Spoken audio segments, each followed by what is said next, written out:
The bullet grazed past Finn Rogers's ear so close, she felt the heat of it sear her skin. And in that split second before she dove behind the overturned wagon, she wondered if her stubborn pride would finally be the death of her. The Arizona sun beat down mercilessly on the dusty street of Bisbee as gunfire erupted around the small mining town. It was 1883, and tensions between rival mining companies had reached a boiling point. Finn pressed her back against the splintered wood of the wagon, her chest heaving as she tried to catch her breath. She had been on her way to the general store when the shooting started, caught in the crossfire of someone else's war. At 22 years old, she had seen her share of violence in this unforgiving territory, but it never got easier. "Stay down, miss," a voice called out from somewhere to her left. Finn turned her head, squinting against the bright sunlight, and saw a tall figure crouched behind a water trough. He wore a dusty brown hat pulled low over his eyes, and even from this distance, she could see the determined set of his jaw. Another shot rang out, splintering the wood above her head, and she instinctively ducked lower. The cowboy moved with surprising speed, darting from his cover to slide in beside her behind the wagon. Up close, Finn could see he was young, probably no more than 25, with dark eyes that seemed to take in everything at once. A thin scar ran along his left cheekbone and dust caked his clothes and face. "You hit?" he asked, his voice rough but concerned. "No," Finn managed, though her hands were shaking. "What is happening?" "Copper dispute," he said grimly. "The Western Mining Company thinks the Silver Creek outfit has been stealing from their claims. Been brewing for weeks." He drew his revolver and checked the chambers with practiced efficiency. "Name's Kade Vaughn. I work for neither side, just passing through town." "Finn Rogers," she replied. "I live here. Run a boarding house on the edge of town." Kade nodded, his attention focused on the continuing gunfight. Men were shouting, and she could hear the sheriff trying to restore order, his voice hoarse with urgency. The shooting seemed to be concentrated now near the assay office, about 50 yards down the street. "We need to get you out of here," Kade said. He looked around, calculating angles and distances. "Can you run?" Finn bristled at the question. She had been running things on her own since her father died 3 years ago, managing a business, dealing with difficult tenants, handling the books. She could certainly run down a street. "Of course I can." Something in her tone made Kade glance at her sharply, and she thought she saw the hint of a smile tug at his lips. "All right then. On my count, we head for that alley between the Mercantile and the bank. Stay low, stay fast. Ready?" Before she could answer, he was counting. 1, 2, 3. They ran together, feet pounding the hard-packed dirt. Finn's skirts tangled around her legs, slowing her down, and she cursed the impracticality of women's fashion. She heard Kade's boots beside her, heard his sharp intake of breath, and then they were in the alley, pressed against the cool adobe wall, both breathing hard. "You all right?" he asked again. "Fine," she said, though her heart was racing. "Thank you." Kade tipped his hat slightly, a gesture that seemed oddly formal given they had just run for their lives. "Just glad you're safe, Miss Rogers." The gunfight continued for another 10 minutes, but from their position in the alley, they were out of the line of fire. Finn studied the man who had helped her, noting the way he kept himself between her and the mouth of the alley, as if his body could shield her from any stray bullets. There was something solid about him, something that spoke of reliability and strength. When the shooting finally stopped, Sheriff Morrison's voice rang out, announcing arrests and ordering everyone to clear the streets. Kade turned to Finn, his dark eyes meeting hers. "I'll walk you home," he said. It was not quite a question, but not quite a command either. Finn knew she should probably decline.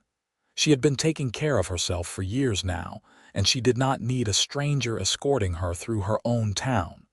But something about Kade Vaughn made her nod in agreement. Maybe it was the way he had risked himself to get to her position.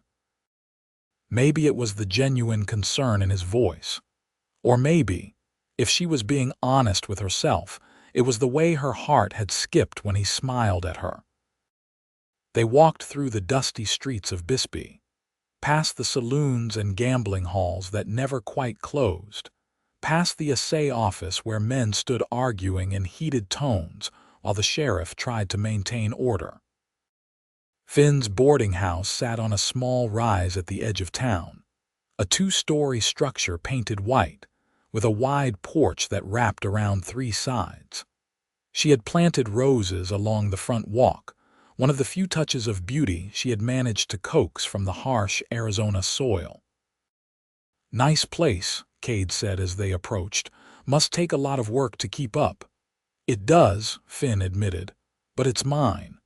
My father built it, and when he passed, I inherited it, along with the debt." She did not know why she was telling this stranger about her financial troubles, but something about him invited confidence. "I have been working to pay it off, 1 month at a time." Kade was quiet for a moment, and Finn wondered if she had said too much. Men in the territory often had strange ideas about women in business, thinking them incapable or unsuitable for such work. But when Kade spoke, his voice held only respect. "That takes guts," he said. "Running a business alone out here, I admire that." They had reached her front steps, and Finn turned to face him. "Thank you for your help today, Mr. Vaughn. I might not have made it out of that mess without you." "Kade," he corrected gently. "And I think you would have managed just fine. You strike me as someone who can handle herself." He hesitated, then added, "I am actually looking for a place to stay in Bisbee for a while. Got some work lined up with one of the cattle outfits south of town. You have any rooms available?" Finn felt a strange flutter in her chest. She did have 2 vacant rooms on the second floor, and she needed the income. But having this man, this stranger who had somehow already gotten under her skin, living under her roof seemed dangerous in ways that had nothing to do with gunfights or mining disputes. "I do," she said carefully. $20 a month includes breakfast and dinner. No drinking in the rooms, no guests after 9 at night." "Fair terms," Kade agreed. "I will take one of those rooms if you will have me." They stood there for a moment, the afternoon sun painting long shadows across the porch, and Finn felt as if something significant had just happened, though she could not quite name what it was. "Come on then," she said finally. "I will show you the room." The boarding house was Finn's pride and joy, kept immaculately clean despite the constant battle with dust that every structure in Arizona fought. She had 5 rooms for rent, and currently housed 3 other tenants, an elderly prospector named Silas who had struck it rich 20 years ago and now spent his days whittling on the porch, a young couple from Ohio trying to start a new life in the West, and a traveling salesman who was rarely there. She led Kade up the narrow staircase to the second floor, acutely aware of his presence behind her. The room she showed him was at the front of the house, with windows that looked out over the town. It was simply furnished with a bed, a washstand, a small table and chair, and a wardrobe. "This will do just fine," Kade said, setting his saddlebags on the floor. "Better than most places I have stayed." "Dinner is at 6, Finn told him. "I serve in the dining room downstairs. Breakfast is at 7. "I will be there," Kade promised. Finn left him to settle in and went downstairs to start preparing the evening meal. Her hands moved through the familiar motions of cooking, chopping vegetables, stoking the fire in the stove, mixing biscuit dough, but her mind was elsewhere. She kept seeing those dark eyes, that slight smile, the way Kade had positioned himself to protect her without even thinking about it. "Stop being ridiculous," she muttered to herself. "He is just another boarder, nothing more." But when dinner time came and she heard his boots on the stairs, felt his presence as he entered the dining room, she knew she was lying to herself. The other boarders were already seated. Sila's in his usual spot by the window, the young couple, Mary and Thomas, holding hands beneath the table like they always did. And surprisingly, Mr. Henderson, the traveling salesman, was back from his latest trip. "Everyone, this is Mr. Kade Vaughn," Finn announced as she brought out the serving dishes. "He will be staying with us for a while." Introductions were made, and soon the table was filled with the sounds of eating and conversation. Silas regaled them with yet another story from his prospecting days, embellishing details that Finn was certain he made up on the spot. Kade listened politely, asking questions that showed genuine interest. Mary and Thomas talked about their plans to open a dress shop in town, their enthusiasm infectious despite the challenges Finn knew they would face. Mr. Henderson complained about the heat and the dust, as he always did, and spoke of his travels selling patent medicines throughout the territory. Through it all, Finn found her attention repeatedly drawn to Kade, the way he handled his fork and knife with surprising grace for a cowboy, the way he laughed at Silas's jokes, a deep, genuine sound that made something warm unfurl in her chest, the way his eyes would sometimes find hers across the table, holding her gaze for just a moment before one of them looked away. After dinner, as the others retired to their rooms or to the front porch, Kade lingered to help Finn clear the table. "You do not have to do that," she protested. "It is my job." "I know," he said simply, "but my mama raised me to help when I can." They worked in companionable silence, carrying dishes to the kitchen, scraping plates, filling the basin for washing. It felt strangely intimate, this simple domestic task performed together, and Finn found herself hyper-aware of every time their hands accidentally brushed, every time they moved around each other in the small space. "So what brings you to Bisbee?" she asked, partly to fill the silence, partly because she genuinely wanted to know more about him. Kade was quiet for a moment, his hands stilling in the soapy water. "Work mainly. I have been drifting for a while, taking jobs where I can find them. Cattle drives, ranch work, whatever pays. But I am getting tired of moving around. Thought maybe I would find a place to settle down, put down some roots." "And you think Bisbee might be that place?" He turned to look at her, water dripping from his hands. "Maybe. There is something about this town and the people in it." His gaze was steady on hers, and Finn felt heat rise to her cheeks. "It is a rough place," she said, looking away. "You saw that today. Violence flares up over the smallest things.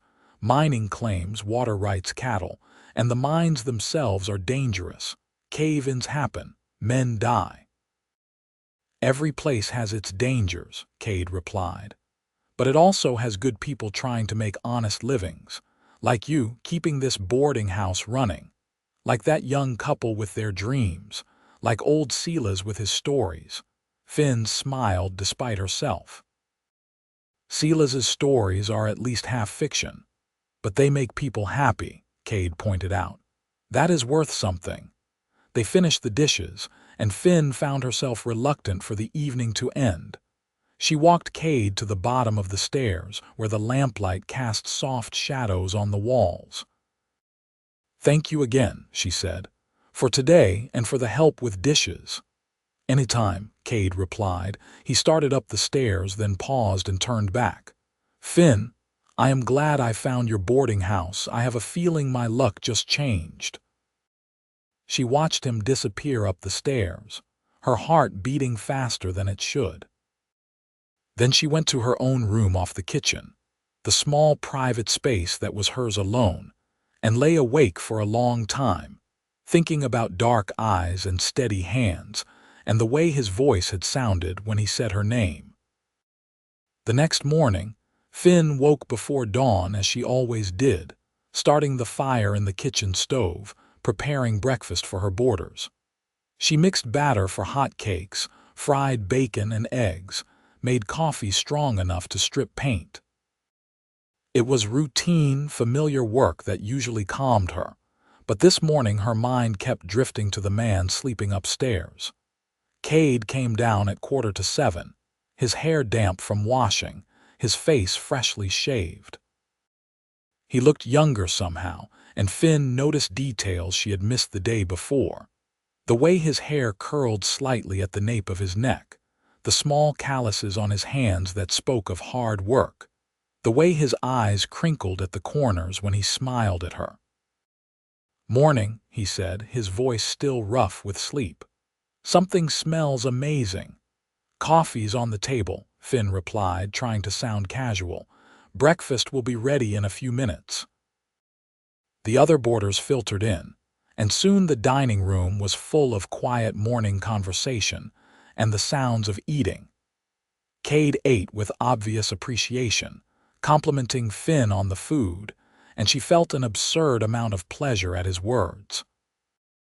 After breakfast, Kade rode out to the cattle ranch where he would be working, and Finn threw herself into her daily chores.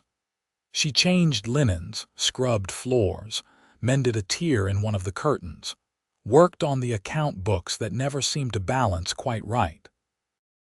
But no matter how busy she kept herself, part of her attention was always listening for the sound of hoofbeats that would signal his return. He came back as the sun was setting, dusty and tired but smiling.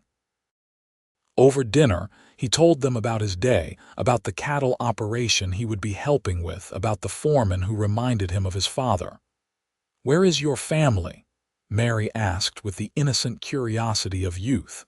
"If you do not mind me asking." Kade's smile dimmed slightly. "My parents are both gone. Ma died when I was 15, fever took her. Pa made it another 5 years before his heart gave out. I have a sister back in Texas, married with 3 kids now. We write sometimes, but I have not seen her in a couple years." "I am sorry," Finn said softly and meant it. She understood loss, understood the particular loneliness of being without family in a hard land. Their eyes met across the table, and in that moment, Finn felt a connection click into place, an understanding that needed no words. The days turned into weeks, and a pattern established itself. Kade would leave early for the ranch, return at sunset, help Finn with dishes despite her protests, and they would talk, sometimes for just a few minutes, sometimes for hours. He told her about his life, about growing up on a small ranch in Texas, about learning to ride before he could walk, about the cattle drive he had been on at 16 that had taken him from Texas to Kansas. She told him about her father, about learning to cook and clean and manage a household, about taking over the boarding house and discovering she had a head for business. They talked about everything and nothing, their conversations ranging from the profound to the mundane. He made her laugh with his dry humor and his stories of mishaps on the trail. She challenged his assumptions about women and business and life in general, and instead of being offended, he seemed delighted by her spirit. The other boarders noticed, of course. Silas would give Finn knowing looks, his weathered face creasing into smiles. Mary would giggle and whisper to Thomas. Even Mr. Henderson, usually too wrapped up in his own concerns to notice anything, commented one day that there seemed to be a special spark between the landlady and her newest tenant. Finn tried to deny it, to herself and to others, but it was becoming increasingly difficult. Especially when Kade looked at her the way he did, as if she was something precious and wonderful. Especially when their hands would touch as they passed dishes, and the contact would send electricity racing through her veins. Especially when she caught herself thinking about him at odd moments throughout the day, wondering what he was doing, if he was thinking about her too. One evening, about 6 weeks after Kade had moved in, Finn was in the kitchen preparing dinner when she heard someone humming. The tune was familiar, a song her father used to sing when she was little, about a cowboy and his love lost on the prairie. She had not heard it in years, and the melody brought tears to her eyes. She started humming along without even realizing it, her hands moving through the familiar motions of kneading dough while the bittersweet tune filled the kitchen. The song had always struck her as impossibly sad, the story of a man searching forever for a woman he would never find, but beautiful too in its way. She did not hear Kade come in from the yard, did not realize he was there until his voice joined hers, singing the words softly. "Oh, I'll search for her in the valleys, I'll search for her on the plain, I'll call her name to the mountains, in sunshine and in rain." Finn spun around, startled, her heart leaping into her throat. Kade stood in the doorway, his hat in his hands, looking at her with an expression she could not quite read. "I am sorry," he said quickly. "I did not mean to startle you, but that song, that is my favorite. My mother used to sing it to me when I was little." "Mine too," Finn whispered. "I mean, my father sang it. I have not heard it in so long." They stood there, looking at each other across the kitchen, and something shifted in the air between them. Kade took a step forward, then another, until he was standing right in front of her. Flour dusted her apron, her hair was escaping its pins, and she was certain she looked a mess, but the way he was looking at her made her feel beautiful. "Finn," he said, and her name on his lips sounded like a prayer. "I need to tell you something." Her heart was pounding so hard she was sure he must be able to hear it. "What?" "I've been fighting this for weeks now, telling myself it was too soon, that I should not feel this way, but I cannot help it." He reached out slowly, giving her plenty of time to step back, and took her flour-dusted hands in his. "I am falling in love with you. I think I started falling that first day when you looked at me with fire in your eyes and told me you could run just fine on your own. And every day since, I have fallen a little bit more." Finn felt tears prick her eyes. She should probably be cautious, should probably protect her heart, should probably remind him that they had only known each other for 6 weeks. But when she opened her mouth, what came out was the truth. "I am falling in love with you too," she said. "I tried not to. Tried to tell myself you were just another boarder, but you are not. You have never been just another anything." The smile that broke across Kade's face was like sunrise, brilliant and warm and full of promise. He pulled her closer and she went willingly, flour and all, until she was standing in the circle of his arms. "Can I kiss you?" he asked, his voice rough with emotion. "Please," she breathed. When his lips met hers, it felt like coming home. The kiss was gentle at first, tentative, a question and an answer all at once. Then it deepened, and Finn's hands came up to tangle in his hair and his arms tightened around her waist, and for that perfect moment, the whole world narrowed down to just the two of them. When they finally pulled apart, both breathing hard, Kade rested his forehead against hers. "I want to court you properly," he said. "Want to do this right. You deserve that." Finn laughed, a sound of pure joy. "I think we are a bit past the stage of formal courting, considering you live in my house and we see each other every day." "Still," he insisted. "I want to take you to dinner, want to go for walks with you, want everyone in town to know you are my girl, if you will have me." "Your girl," Finn repeated, testing the words. They felt right in her mouth, felt true. "Yes, I will have you." They kissed again, slower this time, savoring it, and Finn thought that she had never been happier in her entire life. The sound of someone clearing their throat made them spring apart. Silas stood in the kitchen doorway, his eyes twinkling with amusement. "Sorry to interrupt," he said, not sounding sorry at all. "But I was wondering if dinner was still happening tonight, or if you two lovebirds needed some privacy." Finn felt her face flame red, but Kade just laughed and kept one arm around her waist, as if he had no intention of letting her go. Dinner will be ready in 20 minutes, Finn managed to say with as much dignity as she could muster. Take your time, Silas said with a wink, and disappeared back toward the dining room. When they were alone again, Finn buried her burning face in Cade's chest, feeling his laugh rumble through him. The whole boarding house is going to know by morning, she groaned. Good, Cade said simply. Let them know. Let everyone know. I want the whole territory to know that I am the luckiest man alive. Finn looked up at him, at this man who had tumbled into her life during a gunfight and somehow become essential to her happiness in just 6 weeks, and smiled. I need to finish dinner, she said reluctantly.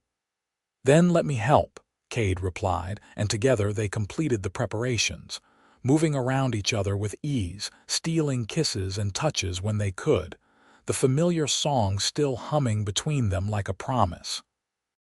That night, after dinner was served and dishes were washed, after the other boarders had retired and the house was quiet, Cade and Finn sat together on the front porch, watching the stars come out over Bisbee. He held her hand, his thumb tracing slow circles on her palm, and they talked about the future in a way they had not dared to before. I want to save up enough to buy some land, Cade said. Nothing huge, just enough for a small ranch, cattle and horses. Maybe expand the boarding house, add some rooms. We could do both, Finn said. Keep this place running but have the ranch too, hire some help so we could manage both. The easy way she said we made Cade's heart soar. You have been thinking about this. Maybe, she admitted. Maybe I have been imagining what a future with you might look like. And what does it look like? Finn leaned her head on his shoulder, breathing in the scent of him, leather and soap and something uniquely Cade. Happy, she said simply. It looks happy.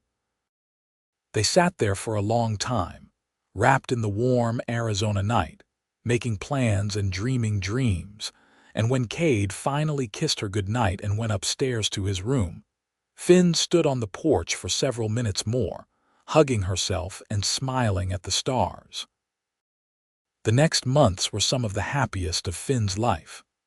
True to his word, Cade courted her properly, taking her to dinner at the hotel restaurant, going for walks along the creek that ran south of town, bringing her wildflowers he picked on his way home from the ranch. He was attentive and thoughtful and made her laugh, and she found herself falling deeper in love with him every day. The town took notice of their relationship, and opinions were mixed. Some people thought it was romantic, the landlady and her cowboy boarder finding love. Others thought it was improper, him living under her roof while they courted. The gossips had a field day, whispering behind their hands at church and at the general store. Finn tried not to let it bother her. She had dealt with gossip and judgment since taking over the boarding house. People who thought a young, unmarried woman had no business running such an establishment. People who felt free to comment on every aspect of her life. She had learned to hold her head high and ignore them. But one afternoon, about 3 months into her relationship with Cade, Mrs. Whitmore, the banker's wife and self-appointed moral guardian of Bisbee, stopped Finn on the street. Miss Rogers, she said, her voice dripping with false sweetness. I feel it is my duty as a Christian woman to speak to you about your living situation. Finn felt her spine stiffen. I am not sure what you mean, Mrs. Whitmore. Oh, I think you do, the older woman said. It is highly inappropriate for you to be carrying on with Mr. Vaughn while he lives in your house. People are talking. Your reputation is suffering. My reputation is none of your concern, Finn replied, keeping her voice level despite the anger rising in her chest. And there is nothing inappropriate about my relationship with Mr. Vaughn. We are both adults, both unmarried, and we have done nothing wrong. Perhaps not in your eyes, Mrs. Whitmore sniffed, but in the eyes of decent society, such behavior is scandalous. If you had any sense of propriety, you would ask him to leave your establishment immediately. Finn felt her temper, usually well controlled, begin to slip. "With all due respect, Mrs. Whitmore, my sense of propriety is not the issue here. The issue is people like you who have nothing better to do than stick your noses into other people's business. Kade pays his rent on time, behaves respectfully, and treats me with more courtesy than most of the supposedly decent men in this town. I will not ask him to leave because you think our relationship is improper." Mrs. Whitmore's face turned an alarming shade of red. "Well, I never. You are as brazen as they say. No wonder your father died disappointed." The words hit Finn like a physical blow. Mrs. Whitmore turned and swept away in a rustle of skirts, leaving Finn standing on the wooden sidewalk, trembling with anger and hurt. She managed to make it home before the tears came, hot and furious, streaming down her face as she stood in the kitchen where she had spent so many hours, where her father had taught her to cook, where she had built a life for herself through sheer determination and hard work. That was where Kade found her when he came home that evening, sitting at the kitchen table with her head in her hands, her eyes red from crying. "Finn, what happened?" He was beside her in an instant, pulling her into his arms, and she told him everything, the words tumbling out between sobs. Kade held her while she cried, his hand stroking her hair, his voice murmuring soft comfort. When she finally calmed down enough to look at him, his jaw was set with anger. "She had no right," he said. "No right at all to say those things to you. Your father was proud of you, I know he was. And as for the rest of it, if our relationship is causing you trouble, if it is hurting your reputation, then I will leave. I will find somewhere else to stay. I will not be the reason people treat you badly." "No," Finn said fiercely, grabbing his hand. "That is exactly what she wants. For us to be ashamed, to hide, to let her and people like her control our lives. I will not do it, Kade. I love you, and I do not care who knows it." He kissed her then, long and deep and full of promise. When they pulled apart, his eyes were serious. "Marry me," he said. Finn's breath caught. "What? Marry me?" he repeated. "I know we have only been courting for a few months, but I have never been more sure of anything in my life. I love you, Finn Rogers. I want to spend the rest of my life with you. I want to wake up next to you every morning and fall asleep beside you every night. I want to build that ranch with you, expand this boarding house, have children if we are blessed with them. I want everything with you." Tears were streaming down Finn's face again, but this time they were happy tears. "Yes," she said. "Yes, I will marry you." Kade let out a whoop of joy and picked her up, spinning her around the kitchen, both of them laughing. When he set her down, they were both grinning like fools, and he kissed her again and again and again as if he could not get enough of her. "I do not have a ring yet," he said apologetically. "I was going to save up for a proper one, but I could not wait any longer." "I do not need a ring," Finn told him. "I just need you." But Kade was already shaking his head. "No, you deserve a ring, deserve to be married properly. Give me a week and I will have something worthy of you." "Nothing could be worthy of how you make me feel," Finn said softly. They told the other boarders that night over dinner, and the response was everything Finn could have hoped for. Silas clapped Kade on the back, so hard he nearly knocked the younger man over. Mary burst into tears of joy. Thomas shook Kade's hand enthusiastically. Even Mr. Henderson seemed genuinely pleased, offering his congratulations with unusual warmth. "When's the wedding?" Silas wanted to know. Finn and Kade looked at each other. They had not discussed details yet, had not thought beyond the joy of deciding to spend their lives together. "Soon," Kade said. "As soon as we can arrange it." "Next month," Finn suggested. "That would give us time to make preparations." "Next month," Kade agreed, reaching for her hand across the table. The next weeks were a whirlwind of activity. Finn had to find a dress. And since there was no dress shop yet in Bisbee, she and Mary worked together to alter one of Finn's mother's old gowns, carefully preserved in a trunk in the attic. It was a beautiful cream-colored silk with delicate lace at the collar and cuffs, and with Mary's skilled seamstress work, it was transformed into something perfect. Kade disappeared one Saturday and came back with a ring, a simple gold band with a small diamond that must have cost him several months' wages. When he slipped it onto Finn's finger, she cried again, overwhelmed by the proof of his love and commitment. They decided to have the ceremony at the small church in town, with dinner afterwards at the boarding house. Finn cooked for days, preparing dishes that could be made ahead, enlisting Mary's help with the baking. The house smelled constantly of bread and pies and roasting meat. The night before the wedding, as tradition dictated, Kade spent the night at the bunkhouse at the ranch, giving Finn the house to prepare. She lay awake for a long time, thinking about her life, about how much it had changed since that day 6 months ago when bullets flew and a stranger risked himself to protect her. Her father would have liked Kade, she thought, would have approved of his work ethic, his honesty, his obvious devotion to Finn. She wished he could be there to see her married, to walk her down the aisle, but she felt his presence anyway, felt his blessing on this union. The morning of the wedding dawned clear and beautiful, the Arizona sky an endless blue. Mary helped Finn with her hair, pinning it up in an elaborate style that left soft tendrils curling around her face.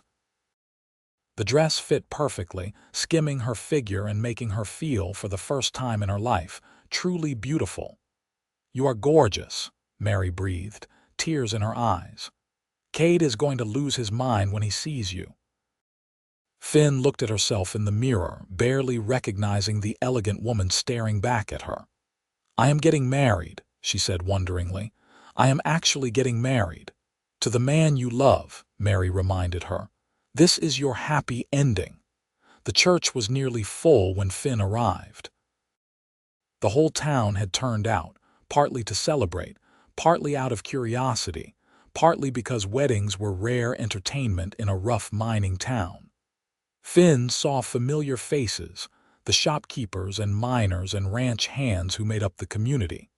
She saw Mrs. Whitmore sitting stiffly in a back pew, her face pinched with disapproval, and felt a moment of satisfaction. Let her disapprove all she wanted. This was Finn's day and nothing could spoil it. Then she saw Kade, standing at the front of the church with the preacher, and everything else fell away. He had gotten a new suit for the occasion, black with a white shirt, and his hair was neatly combed. But it was his face that captured her attention, the look of absolute wonder and love as he watched her walk down the aisle toward him. Silas had offered to walk her down the aisle, and Finn had gratefully accepted. The old prospector's arm was steady under her hand as they made their slow way down the aisle.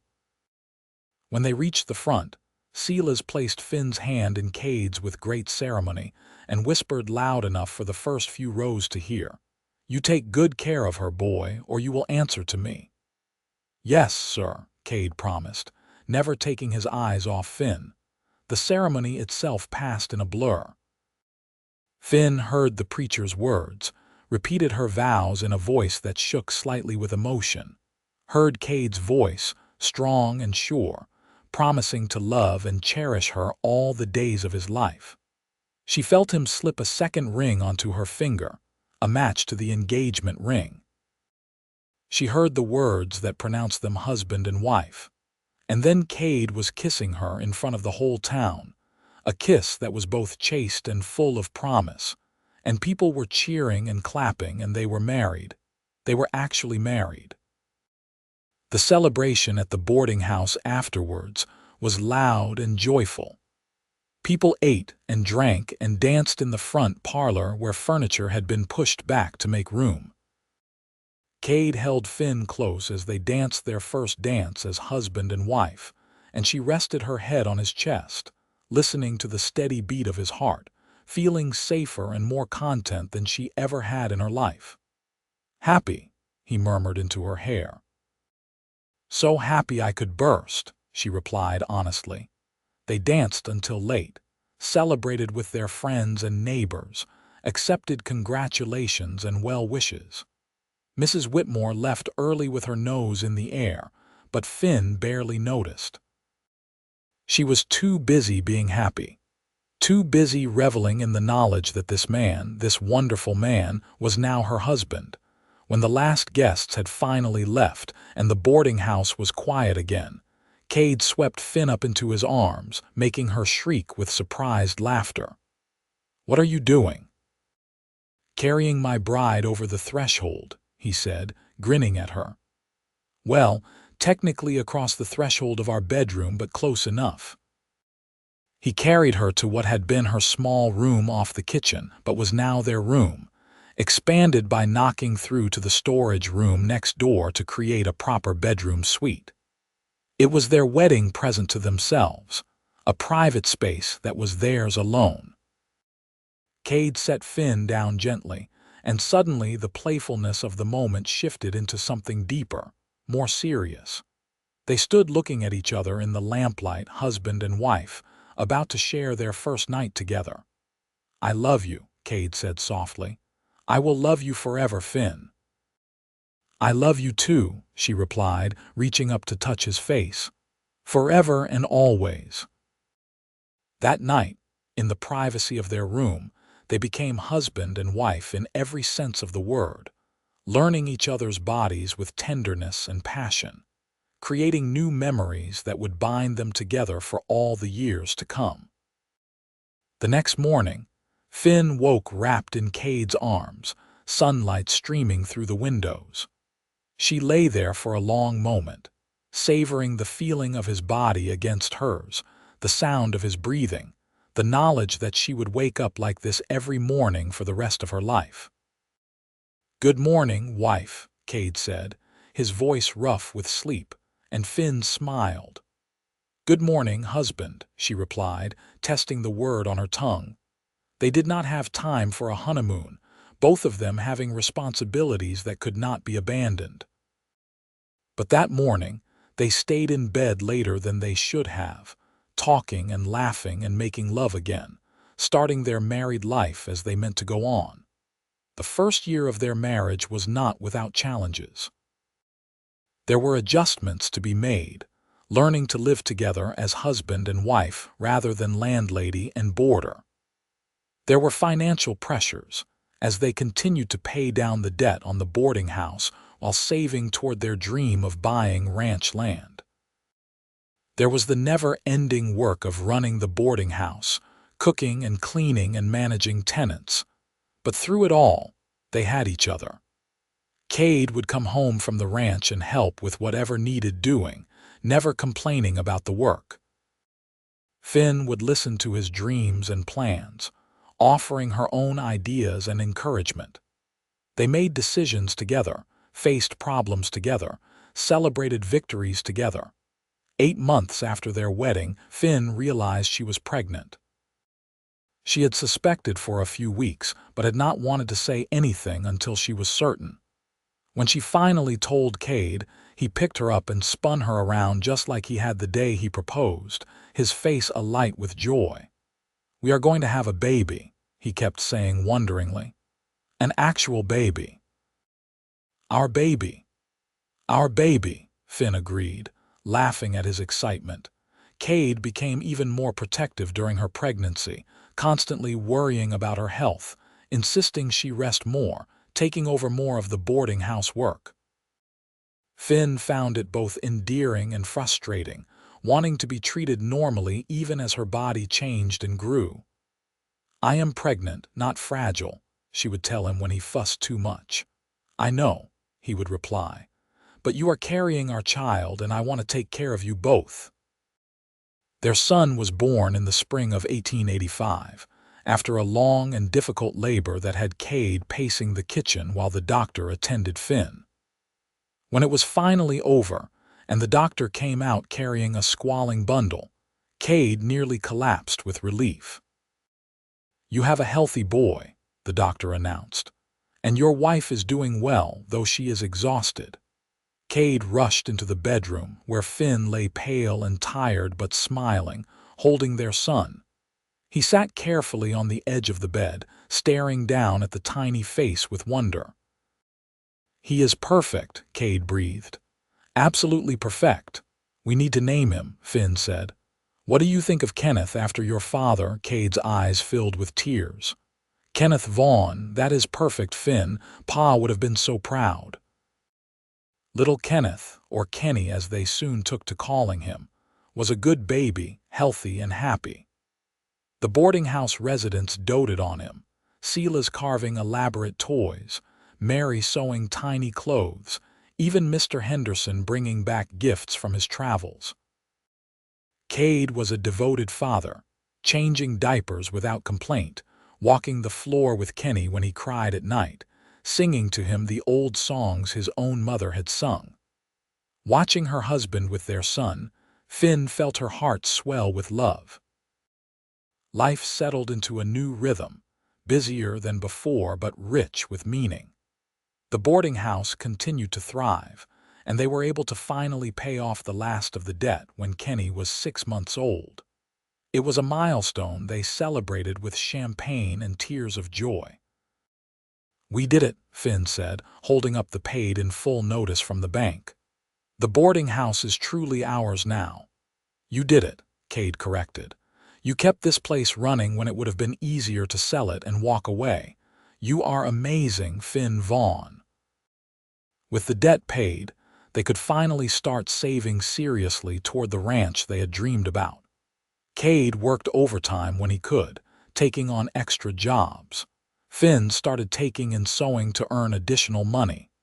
Every spare dollar went into the savings jar they kept hidden in their bedroom. 2 years after Kenny was born, when their son was toddling around getting into everything, they finally had enough saved for a down payment on land. They found a parcel 5 miles south of Bisbee, 200 acres with good water and grass, perfect for cattle and horses. The day they signed the papers, Kade and Finn stood on their land, with Kenny balanced on Kade's hip and looked out at their future. "This is really ours," Finn said, hardly able to believe it. "Really ours," Kade confirmed. "We will build the house there," he pointed to a small rise, "where we can see the whole valley." They kept the boarding house, hiring a woman named Helen to help manage it so Finn could split her time between town and the ranch. It was not easy, juggling 2 businesses and raising a child, but they made it work through sheer determination and the deep partnership they had built. The ranch house went up slowly, Kade doing much of the work himself with help from friends. It was a modest structure, 3 bedrooms and a kitchen and a front room, but it was solid and well built, with wide windows to let in light and a porch that wrapped around 2 sides. When it was finally ready, 2 years after they bought the land, they moved in with great ceremony. Kenny was 4 years old now, excited about having his own room, running through the house and claiming spaces. That first night in the new house, after Kenny was asleep in his bed, Kade and Finn sat on the front porch, watching the stars come out over their land. "Remember when we sat on the porch of the boarding house the night we admitted we loved each other?" Finn asked, leaning against her husband. "Of course I remember," Kade said. "That was the night my life really began." "Mine too," Finn agreed. She was quiet for a moment, then said, "I have something to tell you." Something in her tone made Kade turn to look at her. "What is it?" "I am pregnant again," she said, smiling at his expression. "About 3 months along, I think." Kade let out a whoop that probably woke Kenny and pulled Finn into a fierce hug. "That is wonderful. That is the best news. Another baby." Their daughter was born in the spring of 1889, a tiny thing with her father's dark eyes and her mother's determination.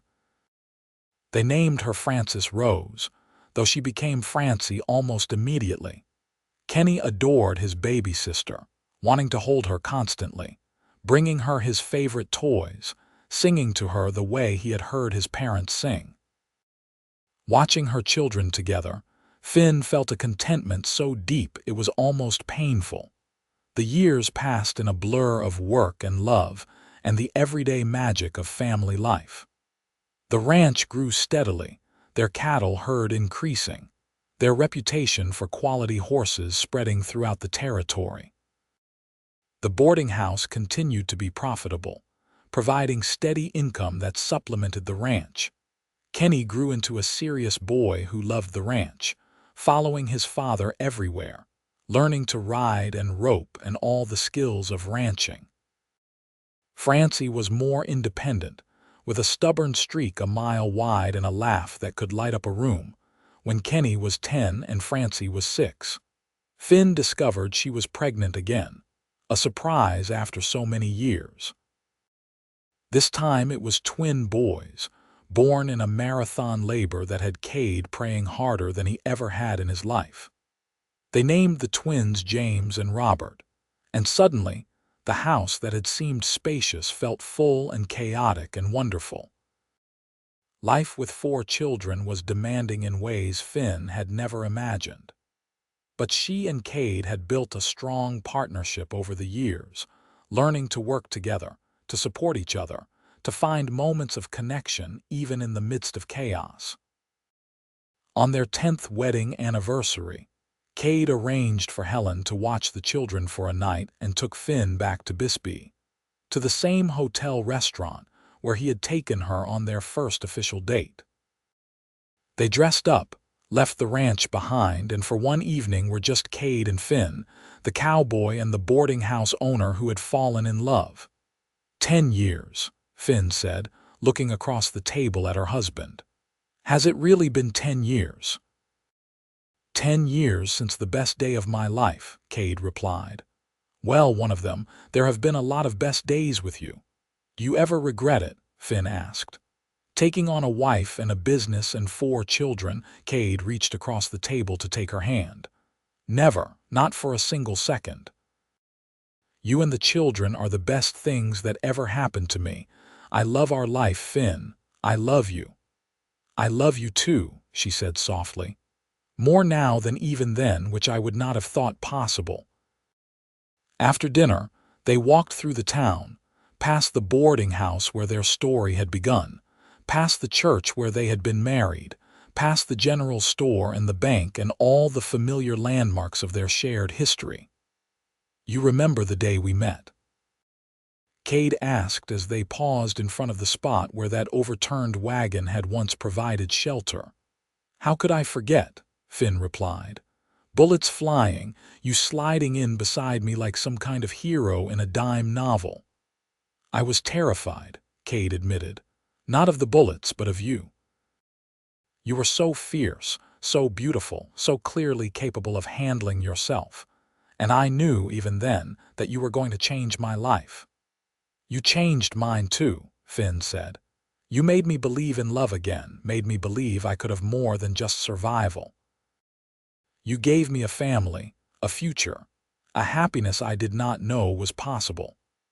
They kissed there on the street where they had met, not caring who saw them, celebrating 10 years of love and partnership and the promise of many more to come. The children grew. Kenny became a skilled rancher, taking on more and more responsibility as he got older. At 18, he started courting a girl from town, a sweet-natured young woman named Elizabeth, and Finn saw in his eyes the same look Kade had once had when looking at her. Francie was more adventurous, talking about becoming a teacher, about seeing more of the world than just Bisbee and the ranch. The twins were only 10, still boys in so many ways, but already showing signs of the men they would become. The territory changed too. Arizona became a state in 1912, a cause for great celebration. The wild lawlessness of the early days gave way to a more civilized society, though the essential character of the West remained. Kade's hair started showing gray at the temples, and Finn found lines on her face that had not been there before. But they were happy lines, earned through years of laughter and love, and she did not regret a single one. On their 25th anniversary, their children threw them a party at the ranch. The whole town turned out, it seemed, filling the house and spilling out onto the grounds. Kenny was 26 now, married to Elizabeth with a daughter of their own. Francie was 22, engaged to a young lawyer from Tucson. The twins were 16, tall and lanky and full of energy. Silas was there, ancient now but still sharp, still telling his embellished stories. Mary and Thomas had indeed opened their dress shop, and it had been successful enough that they were comfortable in their retirement. So many faces, so many friends accumulated over a quarter-century of life in Bisbee. As the sun set and lanterns were lit around the yard, someone started playing a fiddle. Kade stood and offered his hand to Finn. "Dance with me," he asked. "Always," she replied. They moved together to the music, their steps perfectly synchronized after so many years. Other couples joined them, but Finn was aware only of Kade, of his arms around her, of his heart beating steady beneath her cheek. And then, softly, someone started humming a familiar tune. That old song about the cowboy searching for his lost love. Finn looked up to see Kenny humming, and then Elizabeth joined in, and then others picked up the melody. Kade smiled down at Finn, and together they began to sing the words they both knew by heart, the song that had brought them together all those years ago. "Oh, I'll search for her in the valleys, I'll search for her on the plain, I'll call her name to the mountains, in sunshine and in rain." But Kade changed the words slightly, making them their own. "But I found her in the desert, in a town of dust and gold, and she gave me all her heart, more precious than the ore. Now I hold her close forever, this woman that I love, she's the answer to my prayers, my blessing from above." Tears streamed down Finn's face as Kade held her close and sang their story, their love, their life together.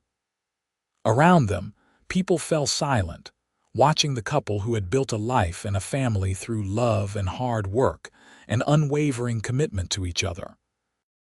When the song ended, Kade kissed Finn gently, and the watching crowd erupted in applause and cheers. "I love you," he said softly, so only she could hear. "Every day for 25 years and every day for however many more we are given." "I love you too," Finn replied. "You are my heart, Kade Vaughn. You always have been." They danced until late, celebrated with their family and friends, and when it was finally time for people to leave, Kade and Finn stood on their porch, waving goodbye, surrounded by their children and grandchildren. The years continued to pass, bringing both joys and sorrows as all years do. They lost Silas when he was 93, peacefully in his sleep. They celebrated as Kenny and Elizabeth had 3 more children, as Francie married her lawyer and moved to Tucson but visited often, as the twins grew into fine young men who both chose to stay on the ranch. The boarding house was eventually sold to a young couple starting out, much as Finn and Kade had once been. It felt right to pass it on, to let it be the beginning of someone else's story.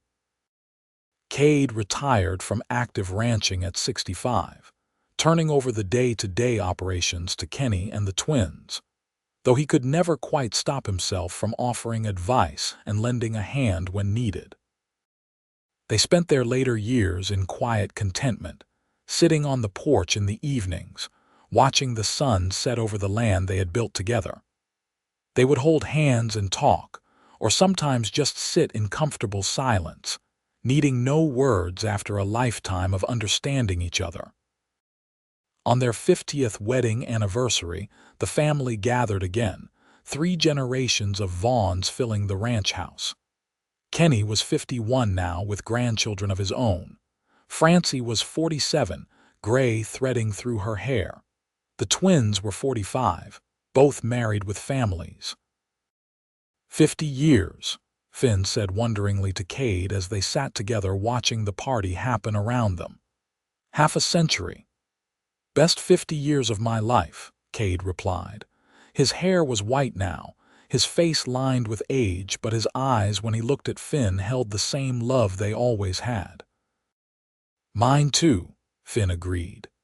She leaned her head on his shoulder, feeling the solid warmth of him, this man who had been her partner, her love, her everything for so long.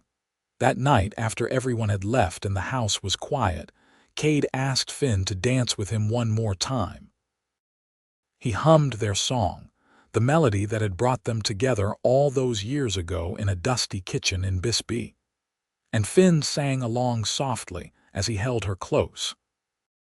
They swayed together in the lamplight, two people who had found each other against all odds, who had built a life and a family and a love that had lasted through 50 years of joy and sorrow and the everyday challenges of life. You remember what I told you the night you agreed to marry me? Kade asked. You said a lot of things that night, Finn replied with a smile. I said I wanted to wake up next to you every morning and fall asleep beside you every night, Kade said. And I have gotten to do exactly that for 50 years. I am the luckiest man who ever lived. We are both lucky, Finn said. We found each other and we built something beautiful together. They went to bed that night holding hands as they always did, two hearts that had long ago learned to beat as one.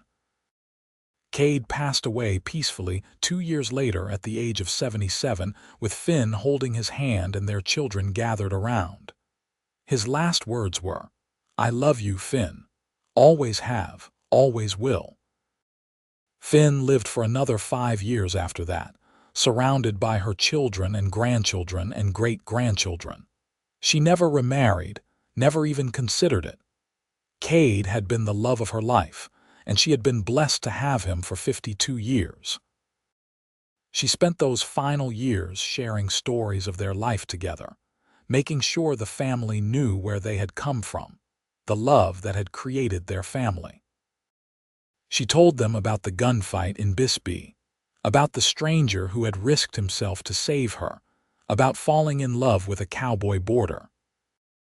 On the anniversary of Kade's death each year, she would sit on the porch of the ranch house and hum their song, remembering the way he had sung along, the way he had held her close, the way his love had transformed her life.